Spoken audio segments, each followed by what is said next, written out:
I've been making YouTube videos for 3 months now, and I wanted to give a breakdown of my journey so far. Most of these videos you see are about explosive growth in a few months, but that's not realistic for most people.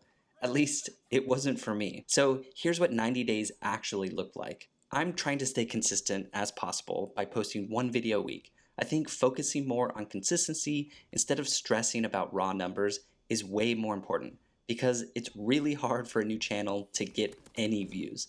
But I'd be lying if I said I don't look at my views. I'm still interested from time to time and check up on them. Just don't get trapped in refreshing your app every time you post. In my first 90 days on YouTube, I'm sitting at 30 subscribers.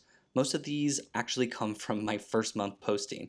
I've posted 18 videos so far, 16 long form, and 2 shorts, and I'm sitting about 4,100 views total. The content I want to make is a mix of things that I actually care about rather than whatever's trending. I want to make this channel focused on gaining financial freedom and taking a different path from a traditional career of 9 to 5, with a mix of personal stories. As for the shorts, I posted those because I wanted to experiment with clipping from my long form videos to see if they actually reached anyone new. But honestly, I'm not sure how long I'll keep doing that. I think short form videos is overall bad for social media. I clipped a couple of the videos and threw them up, but that's not really where my head is. I want to focus on my long form videos and get better at making them. Now, my 2 best performing videos tell an interesting story.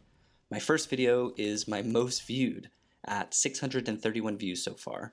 It was a simple callback to when I thought games were better, specifically the older Halo games. Lots of views, but not a ton of new subscribers from it. My second video flipped that completely. I got 14 new subscribers from that with a little over 100 views.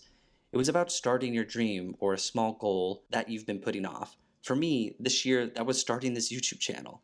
But I put it off for way too long and finally decided to just go for it.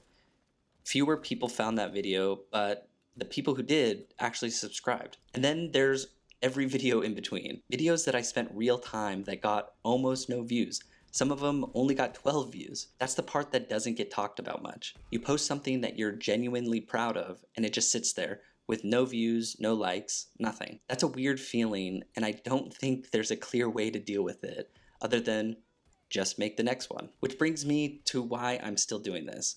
It's not the numbers. 30 subscribers in 90 days is not going to impress anyone. But I've made 18 videos now, and I think I'm getting better at it.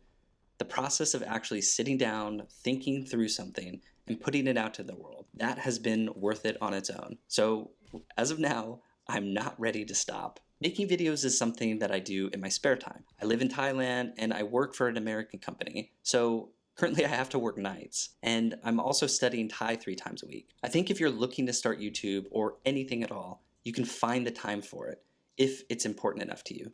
Don't get caught up in thinking you don't have enough time. You do. Use what time you do have, even if it's only 20 minutes a day. I spend only about 3 to 4 hours a week total making these videos, but would love to get more time in the future with it. One thing that has stood out about making videos this time is I didn't wait. I stopped watching tutorial videos, watching gear reviews, and just started. I use basic editing and video game background so I can actually focus on what I have to say and not worry about how I look on camera. I record my voiceovers with an old action cam and a DJI mic. I could have waited to get a proper microphone, but that would have just been another excuse. Start with what you have and upgrade later. There have been a few of you out there that have consistently showed up in the comments, and I really appreciate it. It genuinely means more than I expected it to. When you're starting out, you have no idea if anyone is actually watching or if your videos are just floating around in the void with no one on the other end. A comment or a like changes that. It makes the whole thing feel real. Every comment goes a long way in keeping my motivation going. If you have ever liked or commented on a video of mine, I just wanted to say thank you. I just read the book Chronicles by Bob Dylan and came across this line that has stuck with me. He wrote about it when he was starting his singing career. Now, I'm no Bob Dylan. None of us here listening to this is Bob Dylan, but everyone can relate to something like this when you're starting out. And the quote went like this: "There was a lot of halting and waiting, little acknowledgement, little affirmation, but sometimes all it takes is a wink or a nod from some unexpected place to vary the tedium of a baffling existence. That's exactly what a comment feels like when you're 3 months into YouTube channel and nobody really knows that it exists yet. A wink or a nod from an unexpected place. If you're early in your own channel or you've been thinking about starting one, what has kept you going when the numbers weren't moving? Let me know in the comments below. I am genuinely curious. And as always, thanks for watching, and I'll see you in the next one.